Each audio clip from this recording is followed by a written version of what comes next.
মক্কা মুকাররমার কাবা ঘরের চাতল থেকে জান্নাতি রকেটে চেপে বোরাকে চেপে পয়গম্বর চলে গেলেন সে যুগে 600 কিলোমিটার রাস্তা উত্তর দিকে। জায়গাটির পূর্ব নাম ছিল ইয়াসরিব, বর্তমান নাম হয়েছে আল মদিনাতুল মুনাওয়ারা। এই মদিনার জমিনে নিয়ে যে লাগাম টেনে ধরলেন হযরত জিবরিল। বোরাক দাঁড়িয়ে গেল। ঘোড়সওয়ার যারা ঘোড়ায় চাপে ওরা দেখবে লাগাম হাতে করে রাখে। লাগাম যখন যেদিকে টানে ঘোড়া সেদিকে মুখ ঘুরিয়ে নিয়ে যায়, স্টিয়ারিং ঘোরানোর মতো। যেদিকে লাগাম টানবে ঘোড়া মুখ ঘুরিয়ে সেদিকে যাবে, এদিকে টানলে এদিকে যাবে। জিবরিল আমিন লাগাম টানলেন, সঙ্গে সঙ্গে বোরাক দাঁড়িয়ে গেল। রসুল বললেন, আমি কি আল্লাহর কাছে পৌঁছে গেছি? এই তো কাবার চাতল থেকে আমারে গাড়িতে চাপালেন, এত অল্প সময়ের ভিতরে আল্লাহর কাছে গিয়ে পৌঁছে গেছি। জিবরিল বললেন, লা ইয়া রাসূলুল্লাহ, আল্লাহর পয়গম্বর, না না না, এখন আপনি পৃথিবীর মানুষ, পৃথিবীর জমিনে আছেন, এখনো কোনো আসমান ভ্রমণ হয়নি। নবী বললেন, তাহলে গাড়ি কেন থামানো হলো? আমি তো আল্লাহ দেখার জন্য বড় পাগল হয়ে গেছি। আল্লাহ দেখবো, কলিজা ঠান্ডা করব, তুষের আগুন নিবারণ করব। কম বেশি 13 বছরের মতো মার খাচ্ছে মক্কা নগরীতে আল্লাহর কথা বলার জন্য, আল্লাহর কাজ করার জন্য। ঘাত প্রতিঘাত খাচ্ছে, সারা দেহ রক্তে রক্তপুলিত করেছে, বেহুশ করে পাহাড়ের কিনারে ফেলে রেখেছে। এই জিবরিল এখন হঠাৎ করে মাঝ পজিশনে কেন গাড়ি থামালে? জিবরিল বলেন, ইয়া রাসূলুল্লাহ, হে আল্লাহর পয়গম্বর গো, আল্লাহর হুকুম আছে এইখানে গাড়ি থামানোর জন্য, তাই আমি বাধ্য হয়ে গাড়ি থামিয়েছি। কারণ মালাইকাতুন গিলাজুন শিদাদুন লা ইয়াসুনাল্লাহ মা আমারাহুম ওয়া ইয়াফআলুনা মা ইউমারুন। জোরে বলুন একটু আল্লাহু আকবার। আল্লাহ বলছেন, আমি ফেরেশতাদের এমন সাসে এমন ধাসে বানিয়েছি, ওদের বানিয়েছি আমি নূর দিয়ে, নূর দিয়ে। আমি যখন যেটা বলি ফেরেশতারা সঙ্গে সঙ্গে তখন সেই কাজটা করে। কোনো কাজ করতে গেলে লাভ হবে কি লস হবে এটাও পর্যন্ত ফেরেশতারা দেখে না, চিন্তা ভাবনা করে না। আমি যেই বলি কোনো কাজ করতে, ওয়াইয়াফআলুনা মা ইউমারুন, সঙ্গে সঙ্গে আমার হুকুম তামিল করে আমি আল্লাহ আমারে খুশি করে। জোরে বলুন একটু সুবহানাল্লাহ। আল্লাহ হুকুম করেছেন এই দেশে রাতের বেলা গাড়ি থামাতে হবে। শুধু গাড়ি থামানো নয়, এই যে গাড়িতে চেপে আসছেন আপনি মক্কা নগরী থেকে উত্তর দিকে 650 মাইল রাস্তা। ইয়া রাসূলুল্লাহ, এই গাড়িতে এখন বসে থাকলে হবে না, গাড়ি থেকে একটু নিচে নামতে হবে, নিচে নামতে হবে। নবী বলছেন, জিবরিল গাড়ি চেপেছি আল্লাহর দরবারে পৌঁছে যাব, আল্লাহর বাড়ি পৌঁছে যাব, আরশ কুরসিতে যাব। সে আনন্দে আত্মহারা হয়ে রয়েছে, কখন আমার মাহবুদের দেখব যে আল্লাহর হুকুম তামিল করতে যে দুনিয়ায় মারধর, অত্যাচার, উৎপীড়ন, নির্যাতন সহ্য করছি, আবার আমার এই গাড়ি থেকে কেন নামতে হবে?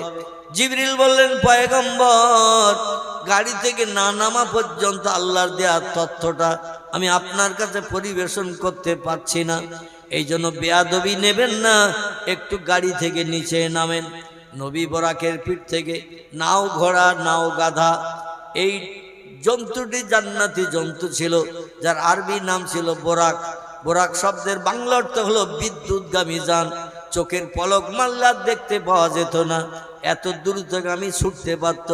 দুনিয়ার চতুষ্পদ জন্তু যত আছে এদের গায়ে কিন্তু ডানা নাই, কিন্তু এই জান্নাতি পশুর গায়ে দুখানা লম্বা ডানা ছিল। জোরে বলুন একটু সুবহানাল্লাহ। যাতে এরোপ্লেনের মতো, হেলিকপ্টারের মতো, স্কুটের মতো, রকেটের মতো উড়িয়ে চলে যেতে পারে, তাই তার গায়ে দুখানা ডানা লাগানো ছিল। নবী বোরাকের পিঠ থেকে যেই নেমে দাঁড়িয়েছেন, রাতের গভীর, তখন রাত্র দ্বীপ্রহর 12টার পরের ঘটনা চলছে। যেই নবী দাঁড়িয়েছেন নিচে নেমে দাঁড়িয়েছেন। জিবরিল বলছেন, ইয়া রাসূলুল্লাহ, ইয়া কি মুহাম্মদ ইবনে আব্দুল্লাহ, মক্কার অধিবাসী আব্দুল্লাহর বেটা ভাই মুহাম্মদ, বোরাকের পিঠ থেকে কোথায় নেমে দাঁড়িয়েছেন, জায়গাটা কি চেনেন? নবী বলছেন, একে তো রাতের বেলা, তারপরে দেশটার নাম কি আমার না বললে আমি এই রাতের গভীরে অন্ধকারে কি করে আমি জায়গার নাম বলবো? জিবরিল বললেন, এই দেশটির নাম হলো ইয়াসরিব। কি নাম? এই দেশটির নাম হলো ইয়াসরিব। নবী বললেন, এটা কি সেই ইয়াসরিব যে ইয়াসরিবে আমার নানা নানি বসবাস করত, আমার মাও সেখানে বিবাহকাল পর্যন্ত বসবাস করেছে, এটাকে সেই ইয়াসরিব? জিবরিল বললেন নাম ইয়া আখি, হা হা হা, এটা সেই ইয়াসরিব, আপনার নানার বাড়ির দেশ, নানির বাড়ির দেশ, আপনার মা যেখানে বিবাহকাল পর্যন্ত বসবাস করেছেন সেই দেশ। নবী বললেন এই দেশে তো আমি আসতে চাই না, কারণ এই দেশ আমার বাপ মারে বিদায় করি আমারে চিরে এতিম বানিয়েছে। এই দেশের জমিন আমার বাবা মা আমারে কোলে তুলে নিয়ে যত্ন করতে পারেনি, আমার গালে চুমা দিতে পারেনি, কোনো খেজুর চিবে আমার গালে দিয়ে কলিজা ঠান্ডা করতে পারেনি।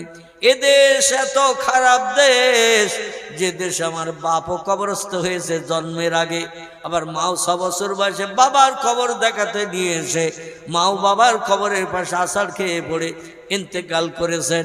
সকলে বলুন ইন্না লিল্লাহি ওয়া ইন্না ইলাইহি রাজিউন। আর এই দেশে এই জন্য মনের দুঃখে আমি আসি না, আসলাম আর হৃদয়ের ভিতরে সেই তুষারা গুঞ্জলে উঠবে। এই দেশে আমি বাপ হারা, এই দেশে আমি মা হারা, এসেছিলাম মায়ের সঙ্গে, বাপ হারা মা হারা হয়ে চিরে এতিম বনেছি, আমার আহা বলার কেউ নাই, দুঃখ দেখার কেউ নাই। এই দেশে আমি মনের ভুলেও আসি না। আর আজকের মেয়েরাজের রজনীতে এই দেশে আমার এখানে বোরাক থেকে নিচে নামিয়েছেন। জিবরিল বলছেন ইয়া রাসূলুল্লাহ আমার কিছু করার নাই, আল্লাহর হুকুম, এজন্য বাধ্য হয়ে আল্লাহর হুকুমের তালিম আমরা দিই, আল্লাহর হুকুম তামিল করি, তাই বাধ্য হয়ে আমার এই কাজ করতে হয়েছে। নবী বললেন কি জন্য নামিয়েছো তথ্য দাও। বলে যেখানে দাঁড়িয়েছেন জায়গাটাকে চিনতে পারেন? রাসূল বললেন লা ইয়া আখি রুহুল আমিন, আল্লাহর ফেরেশতা জিবরিল, রাতের বেলা অন্ধকার, আমি কি করে বুঝবো জায়গাটাকে? জিবরিল বললেন তাহলে তত্ত্বটা শুনে নিন। আজ আনন্দের দিন, খুশির দিন, আল্লাহ দেখবেন কলিজা ঠান্ডা হবে, নূরে তাজলের চেহারা দেখে জীবন ধন্য হবে। যা কিছু আল্লাহর কাছে দাবি করবেন আল্লাহ দাবি পূরণ করে খুশিতে বাগ বাগ করে আপনার পৃথিবীতে আবার ফিরিয়ে দেবেন। আজকে সে আনন্দের দিন, খুশির দিন। তাই খুশির দিনে একটি তথ্য আপনারে দিই, সেটা হলো এই, কিছুদিন পরে মেরাজ থেকে ফিরে যেয়ে মক্কায়, কিছুদিন পরে আল্লাহ পাক মক্কা নগরীতে আপনারে থাকতে দেবে না। মক্কা মানুষদের অত্যাচার, উৎপীড়ন, নির্যাতন থেকে নিষ্কৃতির জন্য এই ইয়াসরিবের দেশে আল্লাহ আপনারে আসতে বলবেন। আর এই দেশে এসে যেখানে ঘর বেঁধে বাস করবেন মরণের দিন পর্যন্ত, সেই জায়গাটা হলো এই বোরাকের পিঠ থেকে নেমে দাঁড়ানোর জায়গা। জোরে বলুন একটু সুবহানাল্লাহ। এই যে বোরাক থেকে,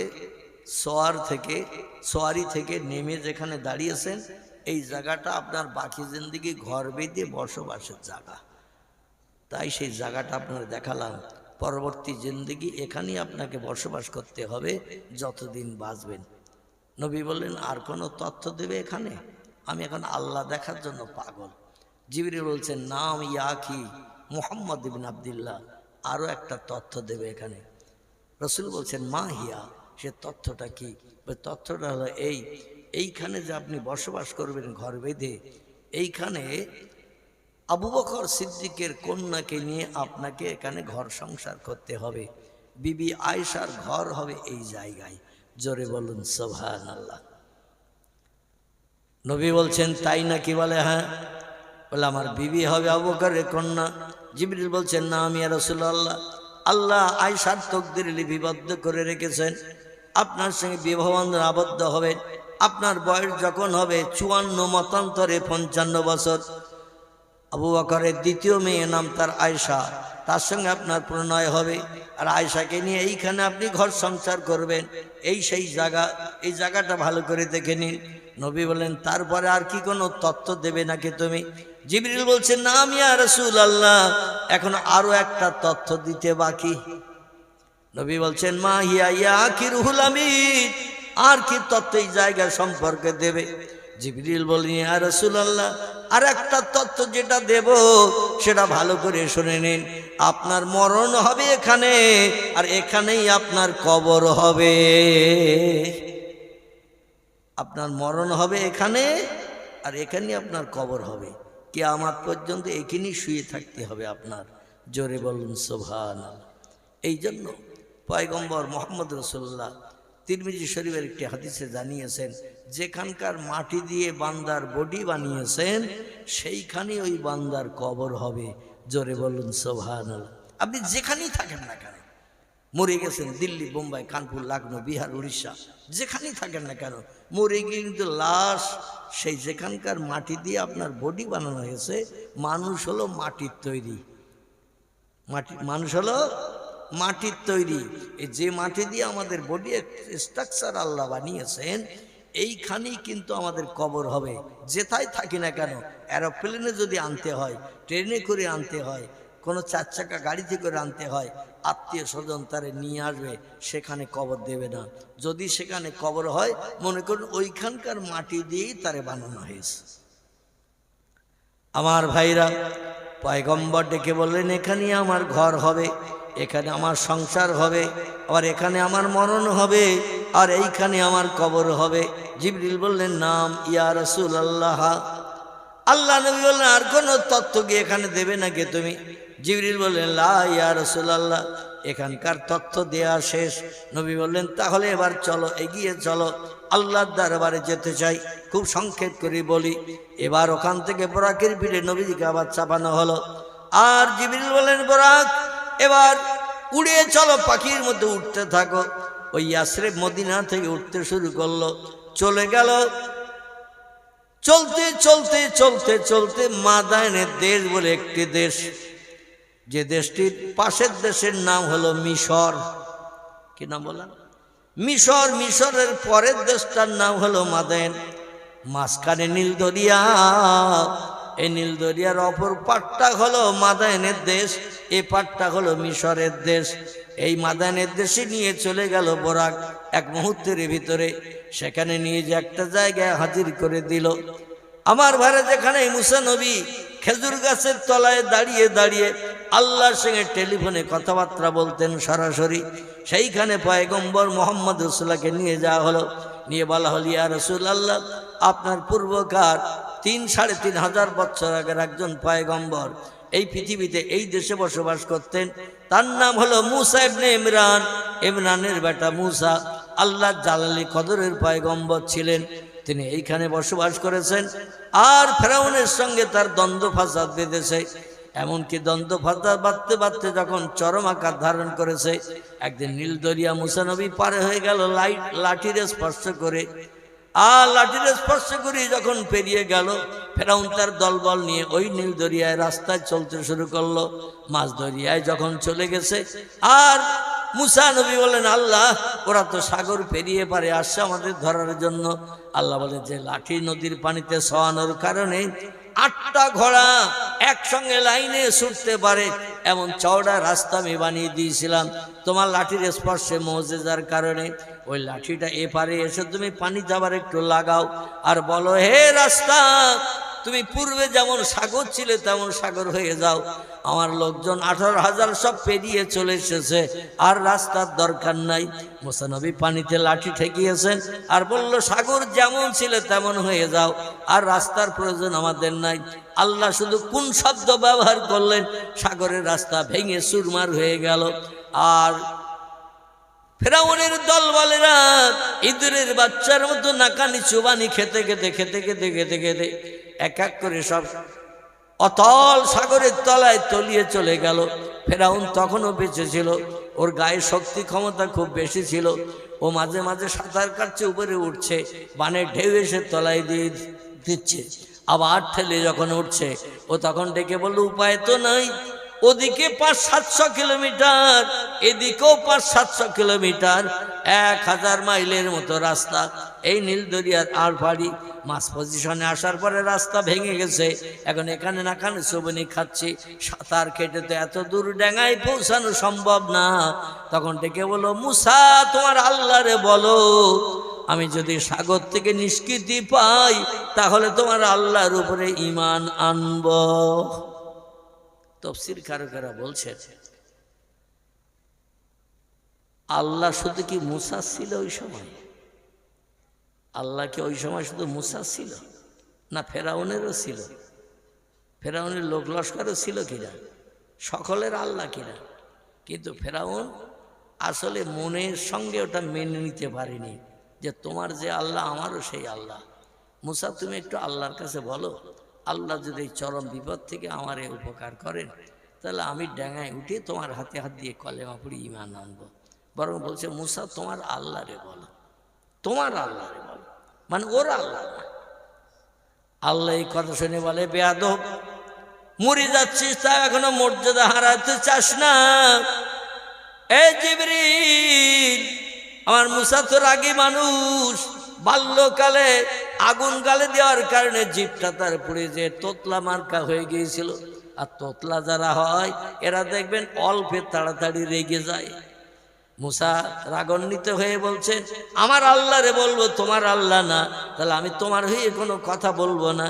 যতবার বলে তোমার আল্লাহরে বলো আমার উপকার করতে, মুসা বলে ইগরি কিয়া ফেরাউন, এ ফেরাউন তুই ডুবে মর,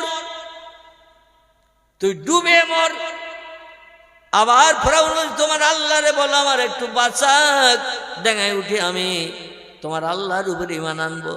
মুসা নবী আবার বলছে ইগরি কিয়া ফেরাউন, ফেরাউন তুই ডুবে মর, তো ডুবে মরা না থাকা পর্যন্ত আমি স্বস্তি পেতে পাচ্ছি না। আল্লাহ ডেকে বলছে জিবরিল রে, যখন মুসা ওর কথা বারবার অ্যাভয়েড করছে, শুনছে না, ও শেষ পর্যন্ত বিপদ দেখে আমারে হয়তো ডেকে ফেলবে। তবে আমার নাম রহমান, আমার নাম রহিম, আমার নাম গফফার, আমার নাম করিম, আমার নাম সাত্তারুল উয়ুব। আমার কাজ হলো দোষ গোপন করা, অপরাধ ক্ষমা করা।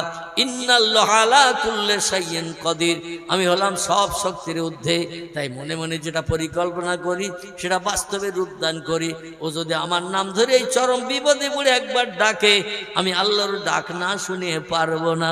বাধ্য হয়ে ওরে নীল দরিয়ার পানি থেকে আমি আল্লাহ হেফাজত করে ডাঙায় তুলতে বাধ্য হব। এই জন্য জিবরিল ইজহাব ইলা দুনিয়া, তাড়াতাড়ি করে পৃথিবীতে চলে যা। ওই নীল দরিয়ার কিনারা থেকে একটু সিট কাদা এক খামসা তুলে নে। কি কাদা? সিট কাদা, সিট কাদা, চিট কাদা এক খামসা তুলে নিয়ে নে। আর হা করে যে আল্লাহ বলে ডাকতে যাবে, মুসা ডাকে সাড়া না দেওয়ার কারণে সরাসরি আমার ডাকবে, আমি আল্লাহ ওটা জানি বুঝি। বিপদ থেকে উদ্ধারের জন্য আমার ডাকবে, মুসা নবী সাহায্য না করার কারণে। আর যেই হা করে জোরে আল্লাহ বলে ডাকতে যাবে, ওই সময় তোর হাতের ছিটকাদা ওর গালে মেরে গাল ভর্তি করে দেবে, যেন ওর জবান থেকে আল্লাহর নামটা উচ্চারিত না হয়। জিবরিল আমিন তাই করেছিল। যেই হা করে আল্লাহ বলে ডাকতে গেল নীল দরিয়ার মাঝখানে, আর সঙ্গে সঙ্গে জিবরিল ওই ধারে সে চিটকাদা এক খামসা তুলে নিয়েছিল, নিয়ে ওর গাল হা করিয়ে স্যার মেরি দেশ গালে, গালের ভেতর যদি খামিরির দোলা পুড়িয়ে দেন, দিয়ে যদি গাল চেপিয়ে ধরেন, কথা বলতে পারবে আর কেউ? পারবে কেউ? কথা বলতে পারবে না। গালের ভিতরে এক গাল পানিও যদি রেখে দেন, দিয়ে যদি ঠোঁট চেপে রেখে দেন, পানি এক ফোঁটা বার করবেন না, কথা বলতে পারবেন তো? বলা যাবে? কথা বলা যাবে না। ওই অবস্থায় ও আস্তে আস্তে তলায় তলিয়ে গেল। সকলে জোরে বলুন সুবহানাল্লাহ। 400 বছর, কত বললাম? 400 বছর নীল দরিয়ার পানির তলায় কাদার ভিতরে ছিল। পরবর্তীতে সাগরের ওই এলাকাটা শুকিয়ে গেল 400 বছর পর। বাইরের থেকে পানি আনার জন্য সাগরের তলা খনন করে একটু গর্ত করতে গেল। গর্ত করতে যেয়ে দেখে সেই ফেরাউনের লাশ তখনও অক্ষত রয়েছে। আচ্ছা, ফ্রিজ করে রেখেছে সাগরের তলায় কে? পৃথিবীর বিজ্ঞানে যদি কাঁচা মাছ, কাঁচা গোশত বর্তমান প্রযুক্তির যুগে হিমঘরের ভেতরে রাখলে, আলু পটল বেগুন যদি ভালো থাকে, ফ্রিজের ভিতরে মাছ গোশত যদি ভালো থাকে, তা আল্লাহ কি পারে না বলে মনে হয়? আল্লাহ 400 বছর রেখেছে সাগরের তলায় অক্ষত করিয়ে। কারণ যারা বিখ্যাত বেঈমান হয়, পৃথিবীর কোনো পোকামাকড় তাদের ধারে পাশে যায় না। আর যারা বিখ্যাত ইমানদার হয়, পাক্কা ইমানদার, শস্য দানা পরিমাণ খাদ নাই, পাকা সোনা 24 ক্যারেট। কত ক্যারেট? ইমানের ভিতরে 24 ক্যারেট, যার ভিতরে শস্য দানা পরিমাণ কোনো তামা খাদ নাই। এইরকম পাক্কা ইমানদারদের উপরে আল্লাহর রহমত বর্ষিত হয়। জোরে বলুন সুবহানাল্লাহ। হাজার হাজার বছর চলে গেল, এদের লাশে এক ফোঁটা দাগ দোগ হয় না। পচে না, গলে না, কিছু হয় না।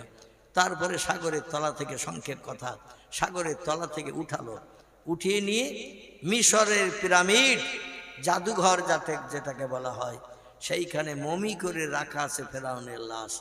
আল্লাহ রেখে দিয়েছেন ফাঁকা জায়গায়, ঘরের ভিতরে রেখে দিয়েছেন। কিন্তু ওর দেহে একটা পিঁপড়ে, একটা সারপোকা, একটা উকুন, গুঁড়ো যে কোনো জীবজন্তু ওর দেহের উপরে ছেড়ে দিলে ছটফট করতে করতে নেমে যায়।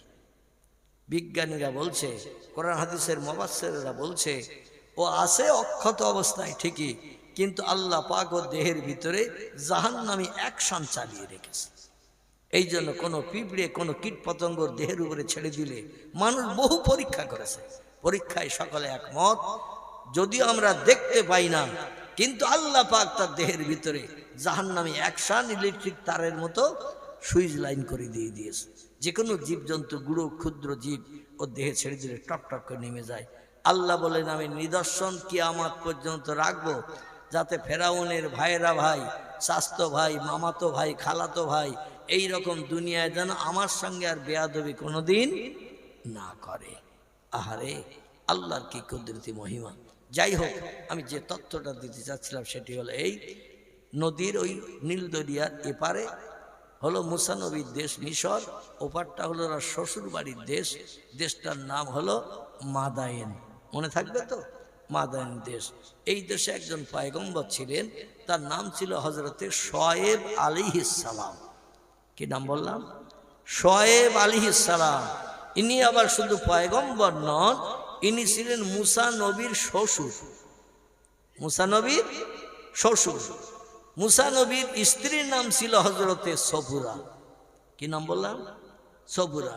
আর আমাদের মেয়েদের নাম জোসনা, ঝর্ণা, চম্পা, নাইস, বিউটি, ডলি, ফুলি, আরো কত কি, আরনিকা, কত নাম বর্তমান মডার্ন যুগের মেয়েদের। রসুল বলছেন, ইসমি আওলাদুকুম কা ইসমিল আম্বিয়া। আল্লাহ যদি তোমাদের পুত্র সন্তান দান করে, ছেলেদের নামগুলো একটু পয়গম্বরদের নামের সঙ্গে মিলিয়ে মিলিয়ে রাখবে। আল্লাহ যদি তোমাদের কন্যা সন্তান দান করে, মেয়েদের নামগুলো একটু পয়গম্বরের বিবিদের নামের সঙ্গে মিলিয়ে মিলিয়ে রাখবে। কোরআনে আল্লাহ পাক 8 জন নবীর বিবির নাম কোট করেছেন। এছাড়া আরো অনেক ওলি নারীর নাম আল্লাহ কোরআনে কোট করেছেন। আর কোরআনে আছে 27 জন পয়গম্বরের নাম। এদের নামে নাম রাখলে পয়গম্বরেরা যখন জান্নাতে যাবে, তাদের নামের বন্ধু যদি আপনি হন, আপনাকেও বিনা হিসাবে জান্নাত হালাল বানাবে, হিসাব নিকাশ হবে না, জাহান্নামের দরজায় যেতে হবে না। জোরে বলুন সুবহানাল্লাহ। আর মেয়েদের নাম যদি পয়গম্বরের বিবিদের নামের সঙ্গে রাখেন, আসিয়া নাম রাখেন, মরিয়ম নাম রাখেন, রাহিলা নাম রাখেন, সবুরার নাম রাখেন, খাদিজা নাম রাখেন, আয়েশা নাম রাখেন, উম্মে সালমা নাম রাখেন, উম্মে হাবিবা নাম রাখেন, জয়নাব বিনতে জাহাস নাম রাখেন, জয়নাব বিনতে খুজাইমা নাম রাখেন, সওদা নাম রাখেন, সুফিয়া নাম রাখেন, মাইমুনা নাম রাখেন, জাওয়ারিয়া নাম রাখেন, মাবিয়া নাম রাখেন। এই সমস্ত নামগুলো যদি মেয়েদের রাখা হয়, যে নাম কটা বললাম, এ নামের মেয়েদের হিসাব নিকাশ হবে না, এরা সরাসরি জান্নাতে চলে যাবে। জোরে বলুন সুবহানাল্লাহ। দুর্ভাগ্য আমাদের, বর্তমান 21 শতাব্দীর যুগ, মডার্ন যুগ, ইংল্যান্ড আমেরিকা যেটা দেখায় আমরা সেটা মেনে নিতে অভ্যস্ত। ইংল্যান্ড আমেরিকা জাপান জার্মান যেটা খায় আমরা সেটা খেতে অভ্যস্ত। তারা যে পোশাক পরিধান করে আমরাও সেই পোশাক পরিধান করতে অভ্যস্ত। রসুল বলছেন, মান তাশাব্বাহা বিকওমিন ফাহুয়া মিনহু। আমার উম্মতেরা যে ধর্মাবলম্বীদের কৃষ্টি, কালচার, আচার, আখলাক পছন্দ করবে, হাসরের মাঠে তাদের সঙ্গে আমার উম্মতের হাসর হবে। তারা যাবে জাহান্নামে, আমার উম্মত যাবে জাহান্নামে। এই জন্য পয়গম্বর মুহাম্মদ রাসূলুল্লাহ বলছেন, মান তামাসসাকা বিসুন্নতি ইনদা ফাসাদে উম্মতি ফালাহু আজরু মিআতা শহীদেন। আমার উম্মত মণ্ডলীদের আমি উদ্দেশ্য করে বলছি, আখিরি জামানায় শেষ যুগে আমার একটা সুন্নত পৃথিবীর কোনো উম্মত যদি আমল করে মেনে চলে, মরণের দিন পর্যন্ত কবরে যাওয়ার আগ পর্যন্ত আমার একটা সুন্নত, আখিরি জমানায় শেষ যুগে যদি কোনো উম্মত একটা সুন্নত মেনে চলে, তাহলে আল্লাহ পাক হাসরের মাঠে 100 শহীদের মর্যাদা তারে দিয়ে হিসাব নিকাশ বিহীন প্রথম জান্নাত উদ্বোধন করাবেন শহীদানদের দিয়ে। জোরে বলুন একটু সুবহান। কিন্তু শহীদানের মর্যাদা পাওয়াটা খুব দুষ্কর। বিবি বিধবা করে, সন্তান এতিম করে, নিজের জীবনকে উৎসর্গ করে আল্লাহ রাস্তায় জীবন দেওয়া বড় কঠিন। কিন্তু অন্যদিকে পয়গম্বরের সুন্নতের আমল করলে জীবন দিতে হবে না, বিবি বিধবা বানাতে হবে না, সন্তান এতিম করতে হবে না, দুনিয়ার অর্থ সম্পদ উপভোগ করার অসুবিধার হবে না, আপনি জান্নাতে সরাসরি ঢুকতে পারবেন। সেটা নবীর একটা সুন্নত আদায় করে এই যুগে যদি আমরা মরণের দিন পর্যন্ত বাস্তবে রূপদান করি। আচ্ছা, মাথায় যে আমরা টুপি দেই, এই টুপিটা কার সুন্নত? নবীর সুন্নত। আমরা যে মুখে দাড়ি রাখি, এটা কার সুন্নত? এটা নবীর সুন্নত। এই যে হাঁটুর নিচে লম্বা জামা গায়ে দেই, এটা কার সুন্নত? নবীর সুন্নত। আজকে একটা সুন্নত আমরা ভালোভাবে আমল করতে পারিনি। মসজিদে যাই, টুপি মাথায় দেই, ঠিক বললাম না ভুল বললাম? যেই নামাজ শেষ হয়ে যায় টুপি বোসকায় চলে যায়। আবার শুক্রবার আসবে, এক সপ্তাহ পরে টুপির খোঁজ হবে। যে ব্যক্তি নবী সুন্নত মাথায় দিয়ে জামার বাড়ি গেল, শ্বশুর বাড়ি গেল, বন্ধুর বাড়ি গেল, মাঠে গেল, হাটে গেল, সব জায়গায় যদি টুপিটা মাথায় দিয়ে যায়, খোদার কসম আপনার জন্য শহীদি মর্যাদা নসিবে জুটবে। হাসরের মাঠে 50,000 বছরের লম্বা দিন সূর্যের রৌদ্রে দাঁড়িয়ে থাকতে হবে না। বিচার শুরু করার আগে আল্লাহ আপনাকে প্রথম জান্নাত হালাল বানিয়ে দেবেন। জোরে বলুন একটু সুবহানাল্লাহ। আমি আপনাদের কাছে বলতে চাইছি এই কথা, সেটা হলো এই, অন্তত আমরা একটু চেষ্টা চালাই, পরিশ্রম করি, চেষ্টা চালাই, অন্তত নবী সুন্নত টুপিটা মাথায় রাখি, কিংবা নবী সুন্নত দাড়িটা মুখে রাখি, নবী সুন্নত হাঁটুর নিচে একটু লম্বা জামা গায়ে দিয়ে চলাফেরা করি। ইংল্যান্ড আমেরিকার পোশাক, প্যান্ট আর শার্ট আমরা আর পরবো না, আমরা ওই পোশাক আর ব্যবহার করবো না, কারণ তাতে আমাদের পরকালে কোনো লাভ আছে? লাভ নাই। অতএব দুনিয়া তুচ্ছ দুদিনের জিন্দেগি, লম্বা জিন্দেগি হলো পরকালের জিন্দেগি। সেখানে যাতে কোটি কোটি বছর বিবি বাচ্চা নিয়ে, বাচ্চা তো থাকবে না, শুধু স্ত্রী নিয়ে সুখ সম্ভোগ আমরা করতে পারি। আল্লাহ সে তৌফিক আমাদের সকলকে যেন দান করেন। সকলে বলুন আমিন। প্রাণ ভরে উচ্চ রবে মহব্বতে দরুদ শরীফ। আল্লাহুম্মা সাল্লি আলা সাইয়্যিদিনা মাওলানা ওয়া আলা আলি সাইয়্যিদিনা মাওলানা। অভয় বাণী দিল তারা, অভয় বাণী দিল তারা, ও আমিনা বিবি, শিশু পুত্র তোমার হবে শেষ জামানাত নবী। যে শিশুকে দেখে তারা রসুল মেনে গেল, সেই নবীরই মোহাব্বতে দরুদ মুমিন পড়ো। আল্লাহুম্মা সাল্লি আলা মাওলানা মুহাম্মদ ওয়া আলা আলি মাওলানা। কাজ করিতে গেলেন নবী, কাজ করিতে গেলেন নবী মা খাদিজার বাসায়। রসুল প্রেমে মুগ্ধা হলেন পরকালের আশায়। আল্লাহুম্মা সাল্লি আলা সাইয়্যিদিনা মাওলানা মুহাম্মদ ওয়া আলা আলি সাইয়্যিদিনা। প্রাণ ভরে কলেমার জিকির লা ইলাহা ইল্লাল্লাহ, লা ইলাহা, লা ইলাহা ইল্লাল্লাহ মুহাম্মাদুর রাসূলুল্লাহ। কলেমা সঙ্গের সাথী, কলেমা হবে গোরের বাতি, তাই পড়ো কলেমা দিবারাতি।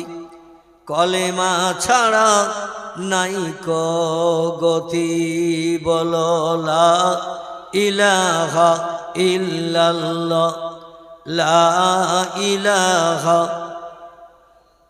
লা ইলাহা ইল্লাল্লাহ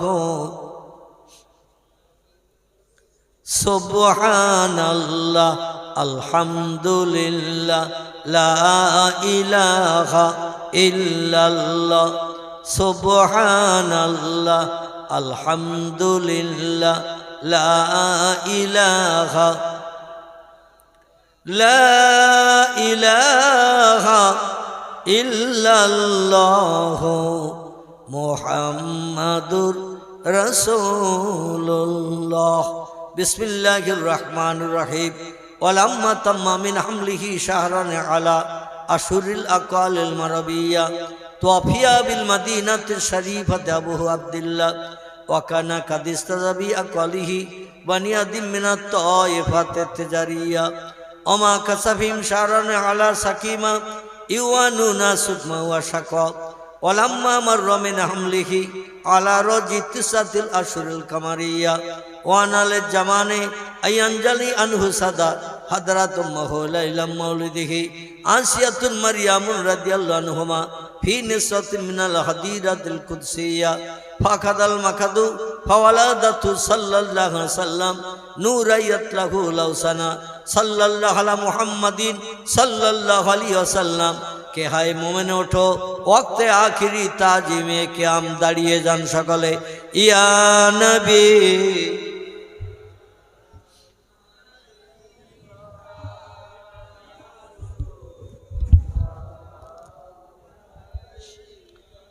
ইয়া হাবিবি সালাম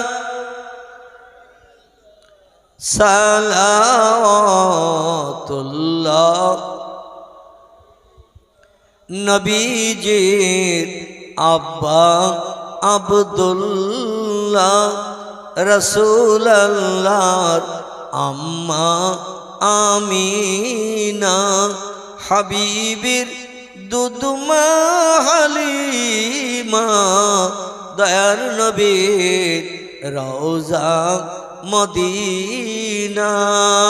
ইয়া নবী সালাম আলাইকা, ইয়া রাসূল সালাম আলাইকা, ইয়া হাবিব সালাম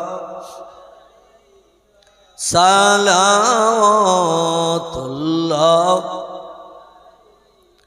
तुमको हो हशमत मुबारक, तुमको हो रफ़ात मुबारक, तुमको हो उम्मत मुबारक, तुमको हो शफ़ाअत मुबारक। या नबी सलाम अलैका, या रसूल सलाम, या हबीब सलाम अलैका सलावतुल्लाह।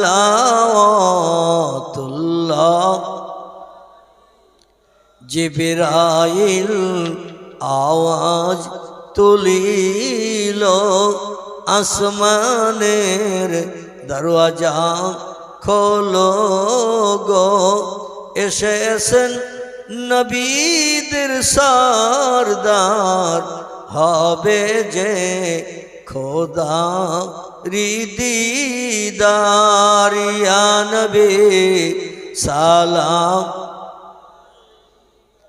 ইয়া রাসূল সালাম আলাইকা, ইয়া হাবিব সালাম সালাওয়াতুল্লাহ আলাইকা। সকলে বসে পড়েন। ইয়া রাব্বি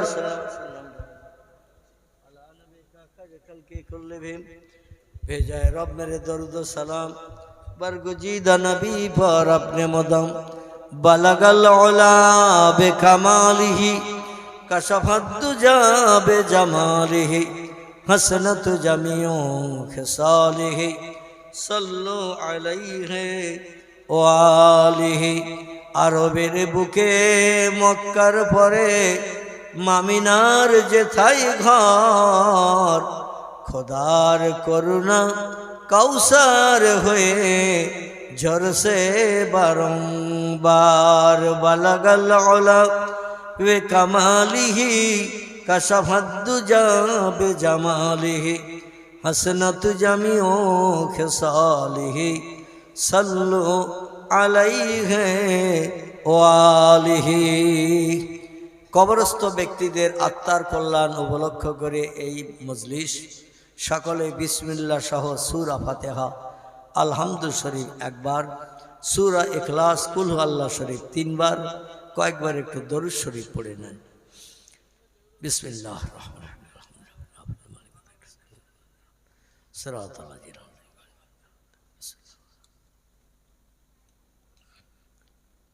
কুল আল্লাহ সালাম।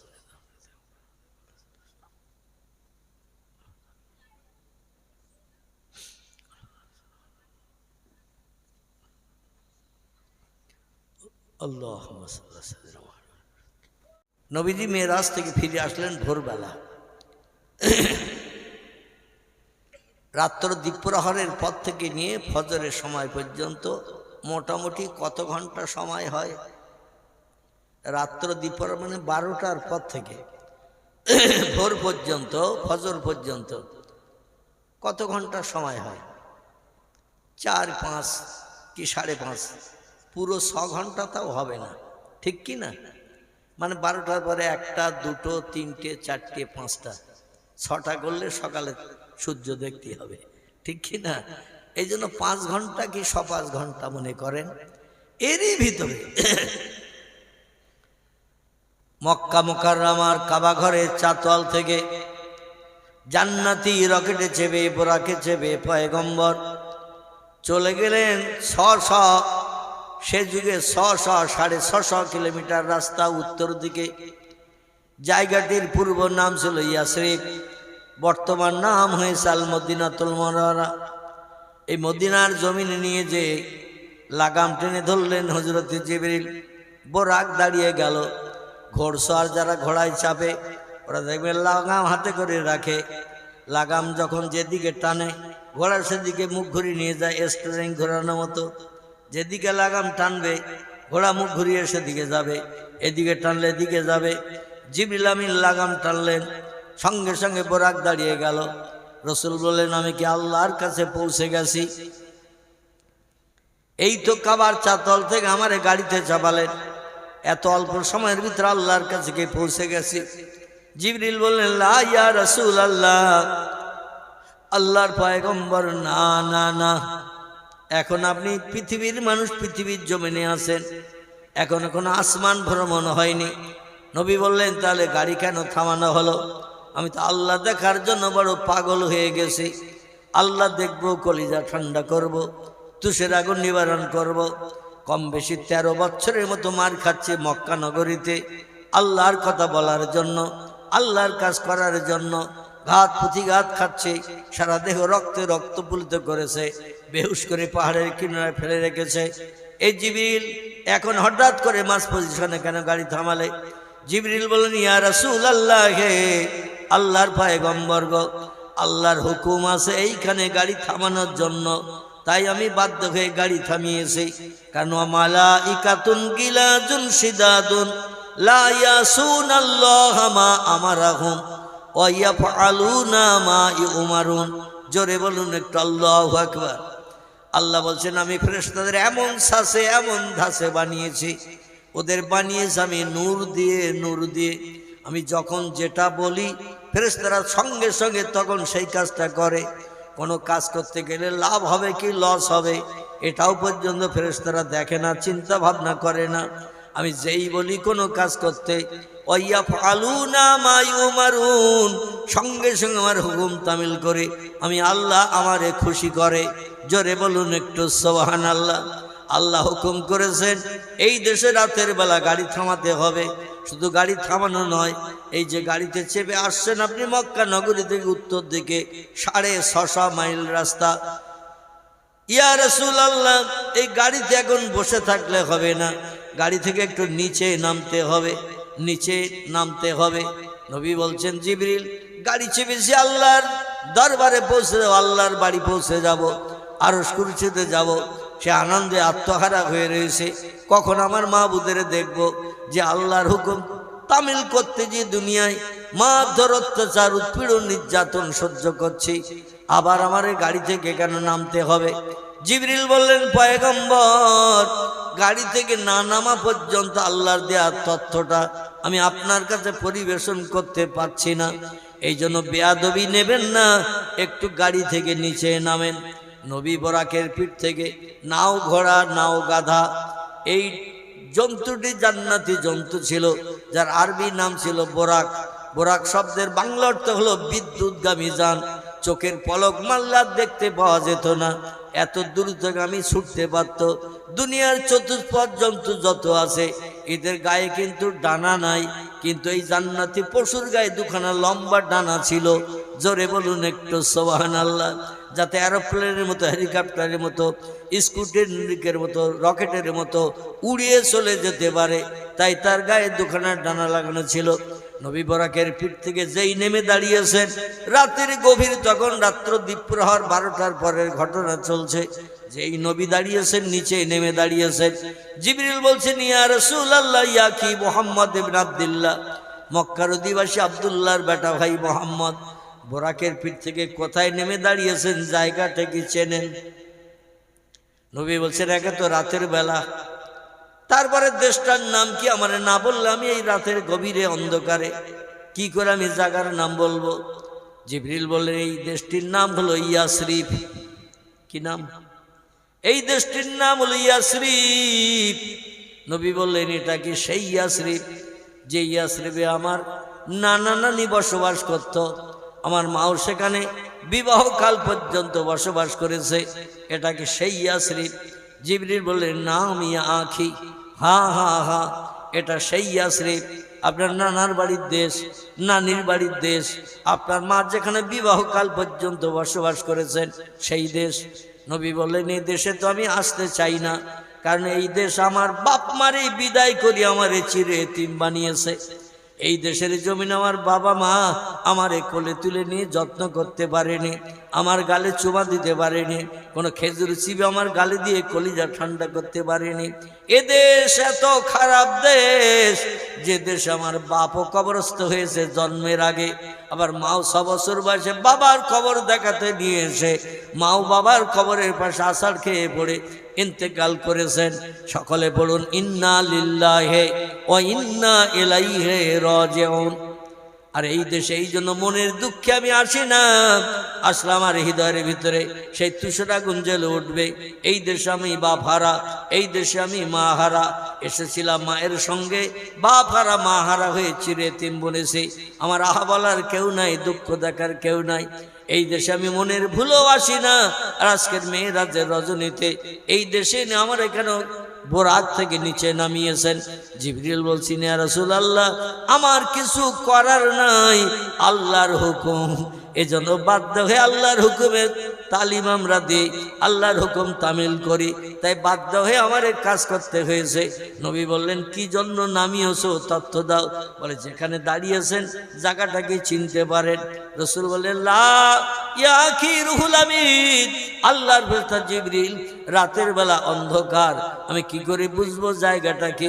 জিবরিল বললেন তাহলে তত্ত্বটা শুনে নিন। আজ আনন্দের দিন, খুশির দিন, আল্লাহ দেখবেন, কলিজা ঠান্ডা হবে, নূরে তাজলের চেহারা দেখে জীবন ধন্য হবে। যা কিছু আল্লাহর কাছে দাবি করবেন, আল্লাহ দাবি পূরণ করে খুশিতে বাগ বাগ করে আপনার পৃথিবীতে আবার ফিরিয়ে দেবেন। আজকে সে আনন্দের দিন, খুশির দিন। তাই খুশির দিনে একটি তথ্য আপনার দিই, সেটা হলো এই, কিছুদিন পরে মেরাজ থেকে ফিরে যেয়ে মক্কায়, কিছুদিন পরে আল্লাহ পাক মক্কা নগরীতে আপনারে থাকতে দেবে না। মক্কা মানুষদের অত্যাচার, উৎপীড়ন, নির্যাতন থেকে নিষ্কৃতির জন্য এই ইয়াসরিবের দেশে আল্লাহ আপনারে আসতে বলবেন। আর এই দেশে এসে যেখানে ঘর বেঁধে বাস করবেন মরণের দিন পর্যন্ত, সেই জায়গাটা হলো এই বোরাকের পিঠ থেকে নেমে দাঁড়ানোর জায়গা। জোরে বলুন একটু সুবহানাল্লাহ। এই যে বোরাক থেকে, সোয়ারি থেকে নেমে যেখানে দাঁড়িয়েছেন, এই জায়গাটা আপনার বাকি জিন্দেগি ঘর বেঁধে বসবাসের জায়গা। তাই সেই জায়গাটা আপনারা দেখালাম। পরবর্তী জিন্দেগি এখানেই আপনাকে বসবাস করতে হবে যতদিন বাঁচবেন। নবী বললেন আর কোনো তথ্য দেবে এখানে? আমি এখন আল্লাহ দেখার জন্য পাগল। জিবরিল বলছেন নাম ইয়াকি মুহাম্মদ ইবনে আব্দুল্লাহ, আরও একটা তথ্য দেবে এখানে। রাসূল বলছেন মা হিয়া, সে তথ্যটা কি? তথ্যটা হলো এইখানে যে আপনি বসবাস করবেন ঘর বেঁধে, এইখানে আবু বকর সিদ্দিকের কন্যাকে নিয়ে আপনাকে এখানে ঘর সংসার করতে হবে। বিবি আয়েশার ঘর হবে এই জায়গায়। জোরে বলুন সুবহানাল্লাহ। নবী বলছেন তাই নাকি? বলে হ্যাঁ। বলে আমার বিবি হবে আবু বকরের কন্যা। জিবরিল বলছেন না আমি ইয়া রাসূলুল্লাহ, আল্লাহ আয়েশার তকদির লিপিবদ্ধ করে রেখেছেন, আপনার সঙ্গে বিবাহ বন্ধন আবদ্ধ হবেন। আপনার বয়স যখন হবে 54, মতান্তরে 55 বছর। আবু বকরের দ্বিতীয় মেয়ে নাম তার আয়েশা, তার সঙ্গে আপনার প্রণয় হবে। আর আয়েশাকে নিয়ে এইখানে আপনি ঘর সংসার করবেন। এই সেই জায়গা, এই জায়গাটা ভালো করে দেখে নিন। নবী বলেন তারপরে আর কি কোনো তথ্য দেবে নাকি তুমি? জিবরিল বলছেন না আমি ইয়া রাসূলুল্লাহ, এখন আরো একটা তথ্য দিতে বাকি। নবী বলছেন মা হিয়া ইয়া কি রুহুল আমিন, আর কি তথ্য এই জায়গা সম্পর্কে দেবে? জিবরিল বলেন ইয়া রাসূলুল্লাহ, আর একটা তথ্য যেটা দেব সেটা ভালো করে শুনে নিন। আপনার মরণ হবে এখানে, আর এখানেই আপনার কবর হবে। আপনার মরণ হবে এখানে, আর এখানেই আপনার কবর হবে। কিয়ামত পর্যন্ত এখানেই শুয়ে থাকতে হবে আপনার। জোরে বলুন সুবহানাল্লাহ। এই জন্য পয়গম্বর মুহাম্মদ রাসূলুল্লাহ তিরমিজি শরীফের একটি হাদিসে জানিয়েছেন, যেখানকার মাটি দিয়ে বান্দার বডি বানিয়েছেন সেইখানেই ওই বান্দার কবর হবে। জোরে বলুন সুবহানাল্লাহ। আপনি যেখানেই থাকেন না কেন, মরে গেছেন দিল্লি, বোম্বাই, কানপুর, লখনৌ, বিহার, উড়িষ্যা, যেখানেই থাকেন না কেন, মরে গিয়ে কিন্তু লাশ সেই যেখানকার মাটি দিয়ে আপনার বডি বানানো হয়েছে। মানুষ হলো মাটির তৈরি, মানুষ হলো মাটির তৈরি। এই যে মাটি দিয়ে আমাদের বডি স্ট্রাকচার আল্লাহ বানিয়েছেন, এইখানেই কিন্তু আমাদের কবর হবে। যেথায় থাকি না কেন, এরোপ্লেনে যদি আনতে হয়, ট্রেনে করে আনতে হয়, কোনো 4 চাকা গাড়িতে করে আনতে হয়, আত্মীয় স্বজন তারে নিয়ে আসবে, সেখানে কবর দেবে না। যদি সেখানে কবর হয়, মনে করুন ওইখানকার মাটি দিয়েই তারে বানানো হয়েছে। আমার ভাইরা, পয়গম্বর ডেকে বললেন এখানেই আমার ঘর হবে, এখানে আমার সংসার হবে, আবার এখানে আমার মরণ হবে, আর এইখানে আমার কবর হবে। জিবরিল বললেন নাম ইয়া রাসূলুল্লাহ। আল্লাহ নবী বললেন আর কোনো তথ্য কি এখানে দেবে নাকি তুমি? জিবরিল বললেন লা ইয়া রাসূলুল্লাহ, এখানকার তথ্য দেয়া শেষ। নবী বললেন তাহলে এবার চলো, এগিয়ে চলো, আল্লাহর দরবারে যেতে চাই। খুব সংক্ষেপ করে বলি, এবার ওখান থেকে বোরাকের পিঠে নবীজিকে আবার চাপানো হলো। আর জিবরিল বললেন বোরাক এবার উড়ে চলো, পাখির মধ্যে উঠতে থাকো। ওই ইয়াসরিব মদিনা থেকে উঠতে শুরু করলো, চলে গেল। চলতে চলতে চলতে চলতে মাদায়েনের দেশ বলে একটি দেশ, যে দেশটির পাশের দেশের নাম হলো মিশর। কি নাম বললাম? মিশর। মিশরের পরের দেশটার নাম হলো মাদায়েন।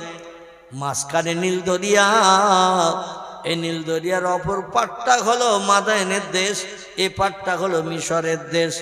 এই মাদায়েনের দেশে নিয়ে চলে গেল বোরাক এক মুহূর্তের ভিতরে। সেখানে নিয়ে যে একটা জায়গায় হাজির করে দিল। আমার ভাইরা, যেখানে মুসা নবী খেজুর গাছের তলায় দাঁড়িয়ে দাঁড়িয়ে আল্লাহর সঙ্গে টেলিফোনে কথাবার্তা বলতেন সরাসরি, সেইখানে পয়গম্বর মোহাম্মদ রাসূলুল্লাহকে নিয়ে যাওয়া হলো।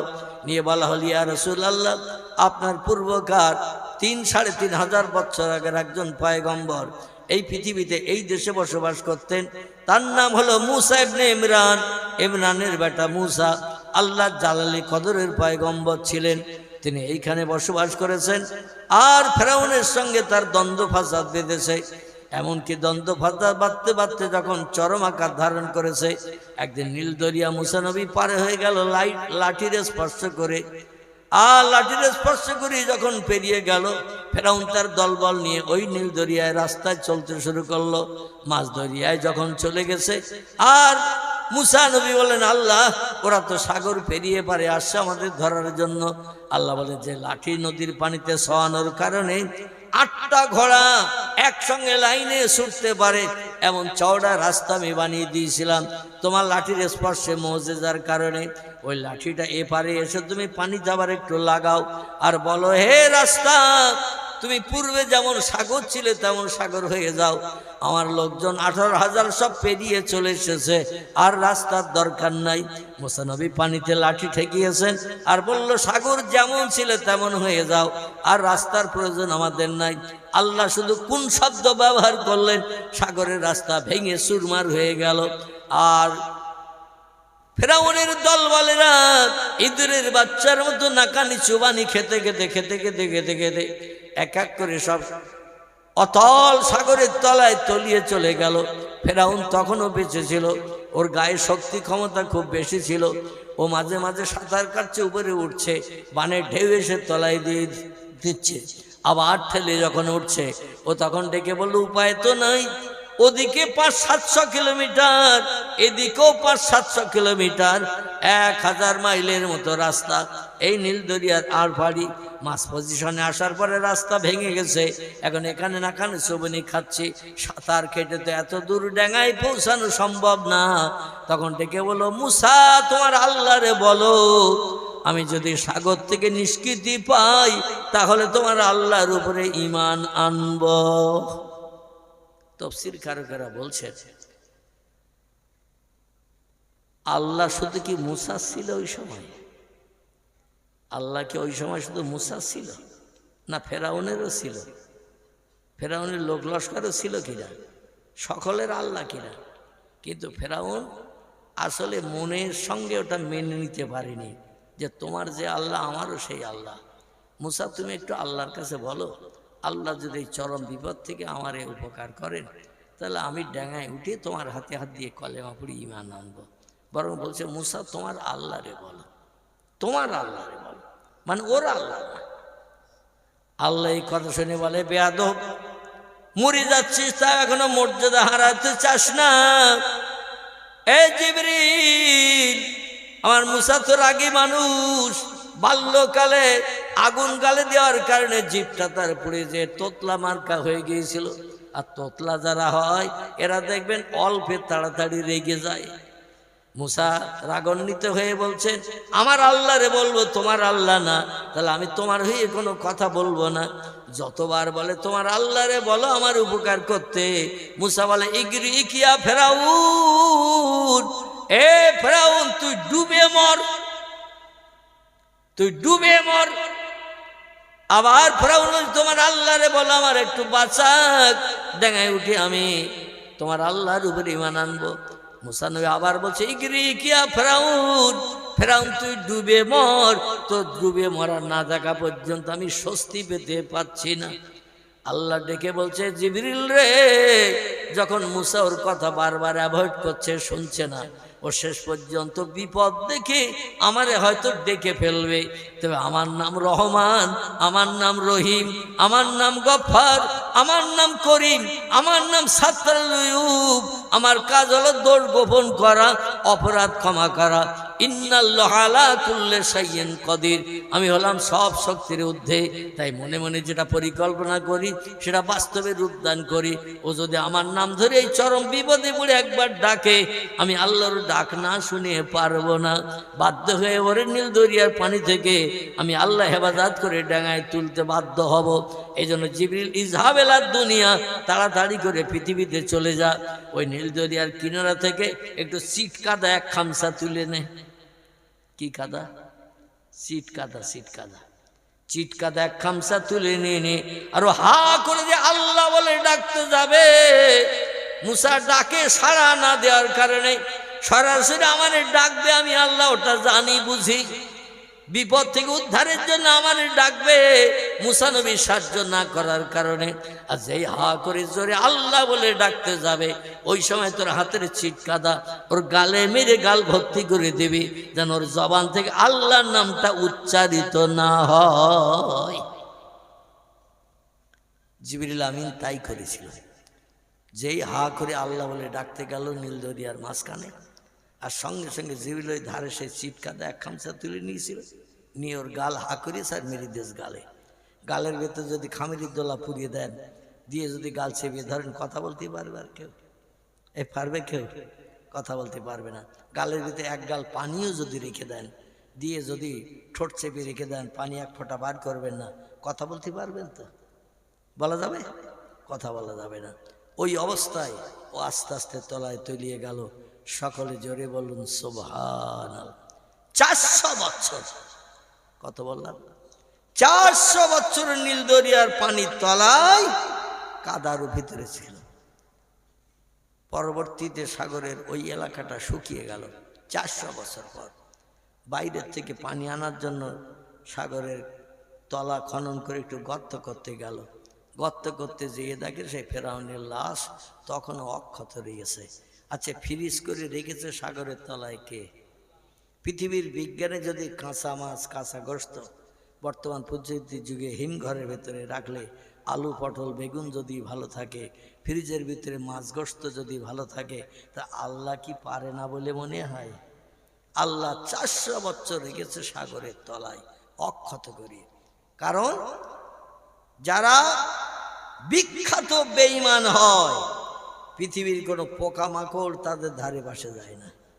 আর যারা বিখ্যাত ইমানদার হয়, পাক্কা ইমানদার, শস্য দানা পরিমাণ খাদ নাই, পাকা সোনা 24 ক্যারেট। কত ক্যারেট? ইমানের ভিতরে 24 ক্যারেট, যার ভিতরে শস্য দানা পরিমাণ কোনো তামা খাদ্দাদ নাই। এইরকম পাক্কা ইমানদারদের উপরে আল্লাহর রহমত বর্ষিত হয়। জোরে বলুন সুবহানাল্লাহ। হাজার হাজার বছর চলে গেল, এদের লাশে এক ফোঁটা দাগ দোগ হয় না, পচে না, গলে না, কিছু হয় না। তারপরে সাগরের তলা থেকে, সংক্ষেপ কথা, সাগরের তলা থেকে উঠালো, উঠিয়ে নিয়ে মিশরের পিরামিড, জাদুঘর যেটাকে বলা হয়, সেইখানে মমি করে রাখা আছে ফেরাউনের লাশ। আল্লাহ রেখে দিয়েছেন ফাঁকা জায়গায়, ঘরের ভিতরে রেখে দিয়েছেন। কিন্তু ওর দেহে একটা পিঁপড়ে, একটা সারপোকা, একটা উকুন, গুঁড়ো যে কোনো জীবজন্তু ওর দেহের উপরে ছেড়ে দিলে ছটফট করতে করতে নেমে যায়। বিজ্ঞানীরা বলছে, কোরআন হাদিসের মুফাসসিররা বলছে, ও আছে অক্ষত অবস্থায় ঠিকই, কিন্তু আল্লাহ পাক ওর দেহের ভিতরে জাহান্নামী অ্যাকশন চালিয়ে রেখেছে। এই জন্য কোনো পিঁপড়ে, কোনো কীট পতঙ্গর দেহের উপরে ছেড়ে দিলে মানুষ বহু পরীক্ষা করেছে, পরীক্ষায় সকলে একমত, যদিও আমরা দেখতে পাই না, কিন্তু আল্লাহ পাক তার দেহের ভিতরে জাহান্নামী অ্যাকশন ইলেকট্রিক তারের মতো সুইচ লাইন করে দিয়ে দিয়েছে। যে কোনো জীবজন্তু, গুঁড়ো ক্ষুদ্র জীব ও দেহে ছেড়ে দিলে টপ টপ করে নেমে যায়।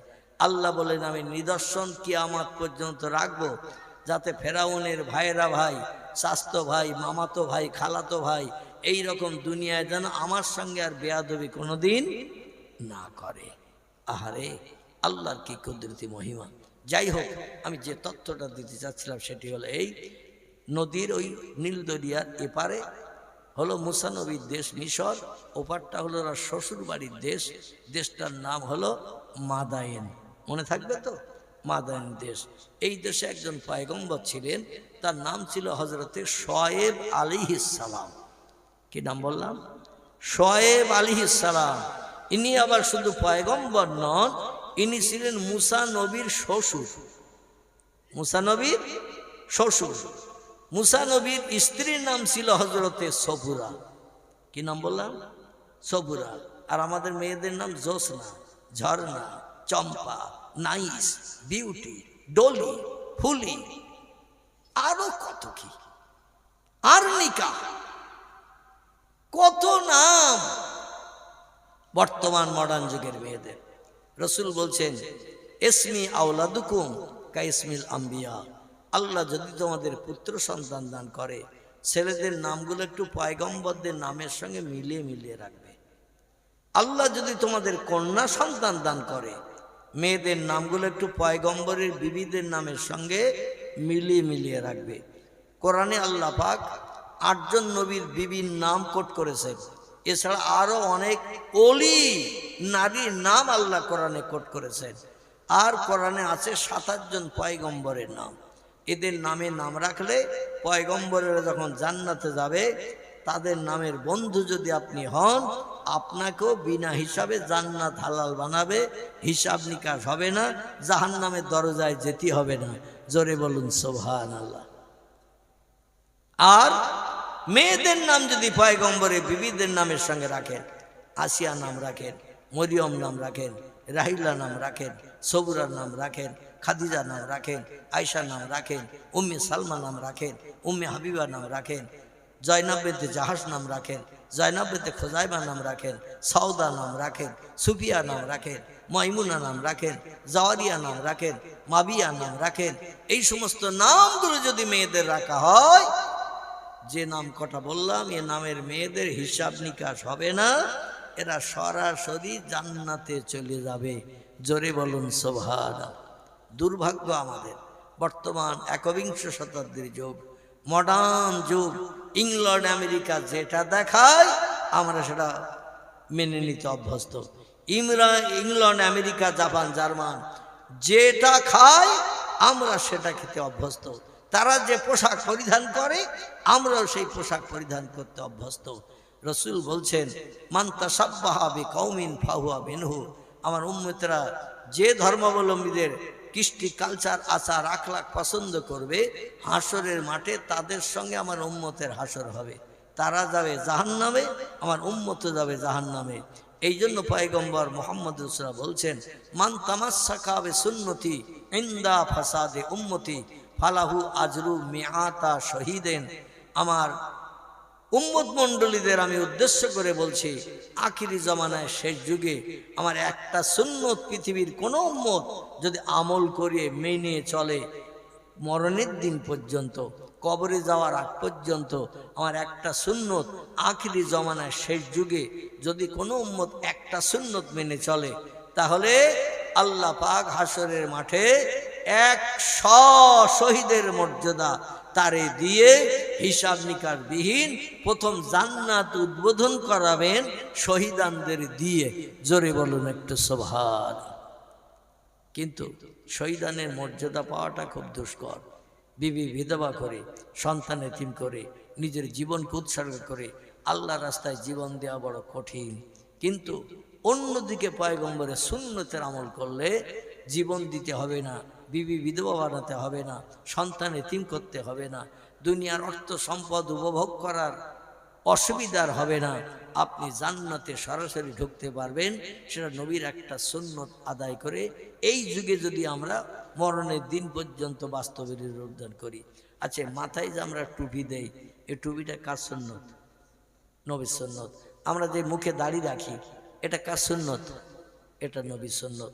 এই যে হাঁটুর নিচে লম্বা জামা গায়ে দেই, এটা কার সুন্নত? নবীর সুন্নত। আজকে একটা সুন্নত আমরা ভালোভাবে আমল করতে পারিনি। মসজিদে যাই, টুপি মাথায় দেই, ঠিক বললাম না ভুল বললাম? যেই নামাজ শেষ হয়ে যায় টুপি বোসকায় চলে যায়। আবার শুক্রবার আসবে, 1 সপ্তাহ পরে টুপির খোঁজ হবে। যে ব্যক্তি নবী সুন্নত মাথায় দিয়ে জামার বাড়ি গেল, শ্বশুর বাড়ি গেল, বন্ধুর বাড়ি গেল, মাঠে গেল, হাটে গেল, সব জায়গায় যদি টুপিটা মাথায় দিয়ে যায়, খোদার কসম আপনার জন্য শহীদি মর্যাদা নসিবে জুটবে। হাসরের মাঠে 50,000 বছরের লম্বা দিন সূর্যের রৌদ্রে দাঁড়িয়ে থাকতে হবে না। বিচার শুরু করার আগে আল্লাহ আপনাকে প্রথম জান্নাত হালাল বানিয়ে দেবেন। জোরে বলুন একটু সুবহানাল্লাহ। আমি আপনাদের কাছে বলতে চাইছি এই কথা, সেটা হলো এই, অন্তত আমরা একটু চেষ্টা চালাই, পরিশ্রম করি, চেষ্টা চালাই, অন্তত নবী সুন্নত টুপিটা মাথায় রাখি, কিংবা নবী সুন্নত দাড়িটা মুখে রাখি, নবী সুন্নত হাঁটুর নিচে একটু লম্বা জামা গায়ে দিয়ে চলাফেরা করি। ইংল্যান্ড আমেরিকার পোশাক, প্যান্ট আর শার্ট আমরা আর পরবো না, আমরা ওই পোশাক আর ব্যবহার করবো না, কারণ তাতে আমাদের পরকালে কোনো লাভ আছে? লাভ নাই। অতএব দুনিয়া তুচ্ছ দুদিনের জিন্দেগি, লম্বা জিন্দেগি হলো পরকালের জিন্দেগি। সেখানে যাতে কোটি কোটি বছর বিবি বাচ্চা নিয়ে, বাচ্চা তো থাকবে না, শুধু স্ত্রী নিয়ে সুখ সম্ভোগ আমরা করতে পারি। আল্লাহ সে তৌফিক আমাদের সকলকে যেন দান করেন। সকলে বলুন আমিন। প্রাণ ভরে উচ্চ রবে মহব্বতে দরুদ শরীফ। আল্লাহুম্মা সাল্লি আলা সাইয়্যিদিনা মাওলানা ওয়া আলা আলি সাইয়্যিদিনা মাওলানা।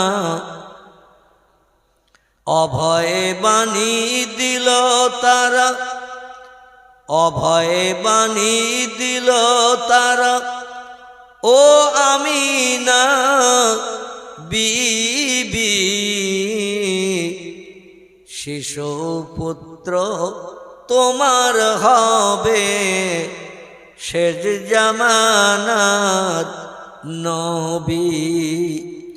যে শিশুকে দেখে তারা রসুল মেনে গেল, সেই নবীরই মোহাব্বতে দরুদ মুমিন পড়ো। আল্লাহুম্মা সাল্লি আলা মাওলানা মুহাম্মদ ওয়া আলা আলি মাওলানা। কাজ করিতে গেলেন নবী, কাজ করিতে গেলেন নবী মা খাদিজার বাসায়। রসুল প্রেমে মুগ্ধা হলেন পরকালের আশায়। আল্লাহুম্মা সাল্লি আলা সাইয়্যিদিনা মাওলানা মুহাম্মদ ওয়া আলা আলি সাইয়্যিদিনা। প্রাণ ভরে কলেমার জিকির লা ইলাহা ইল্লাল্লাহ, লা ইলাহা, লা ইলাহা ইল্লাল্লাহ মুহাম্মাদুর রাসূলুল্লাহ। কলেমা সঙ্গের সাথী, কলেমা হবে গোরের বাতি।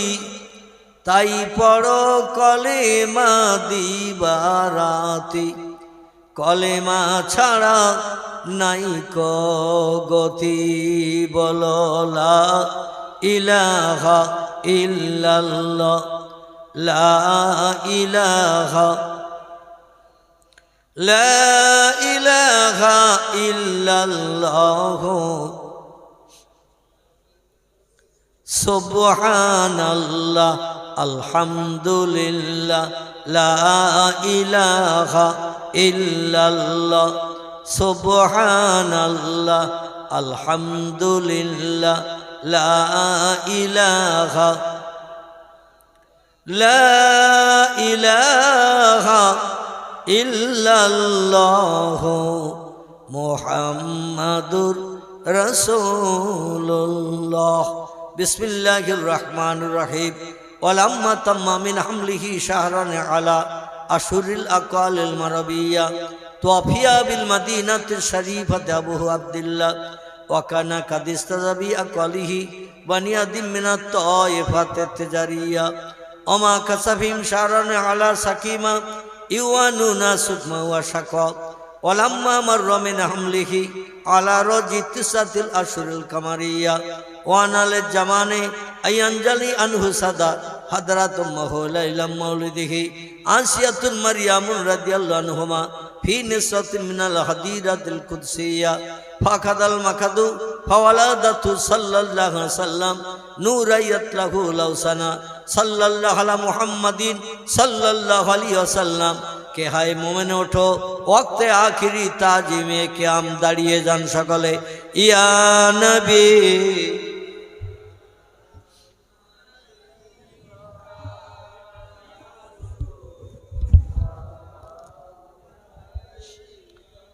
ইয়া হাবিবি সালাম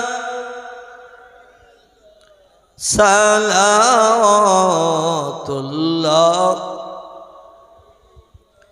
নবীজির আব্বা আব্দুল্লাহ রাসূলুল্লাহর আম্মা আমিনা হাবিবির দুদমা হালিমা দয়ার নবীর রওজা মদিনা। ইয়া নবী সালাম আলাইকা ইয়া রাসূল সালাম আলাইকা ইয়া হাবিব সালাম सालावतुल्लाह तुमको हो हशमत मुबारक तुमको हो रफ़ात मुबारक तुमको हो उम्मत मुबारक तुमको हो शफ़ाअत मुबारक। या नबी सलाम अलैका या रसूल सलाम या हबीब सलाम अलैका सलावतुल्लाह।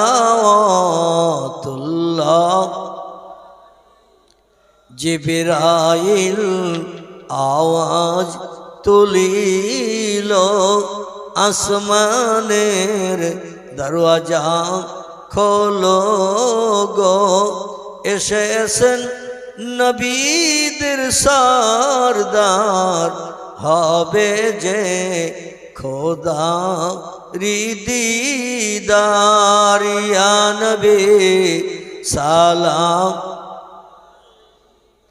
या रसूल सलाम अलैका या हबीब सलाम सलावतुल्लाह अलैका। सकले बसे पड़ेन या रब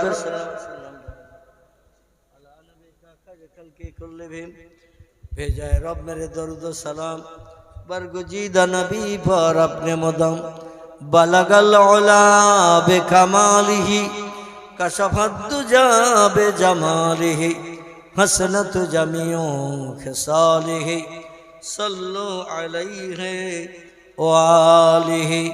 আরবের বুকে মক্কার পরে মামিনার যেথায় ঘর খোদার করুণা कौसर हुए झर से बारंबार बलगल उला वे कमालिही कशफत दुजा बेजमालिही हसनत जमीओ खिसालिही सल्लु আলাইহি ওয়ালিহি। কবরস্থ ব্যক্তিদের আত্মার কল্যাণ উপলক্ষ করে এই মজলিস সকলে বিসমিল্লাহ সহ সূরা ফাতিহা, আলহামদু শরীফ একবার, সূরা ইখলাস, কুল আল্লাহ শরীফ তিনবার, কয়েকবার একটু দরুদ শরীফ পড়ে নেন। বিসমিল্লাহির রহমানির রহিম। সিরাতাল লাযিনা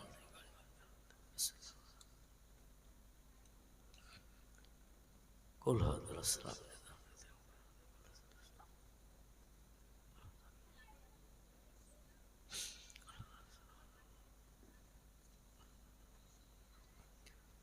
اللهم صل على سيدنا محمد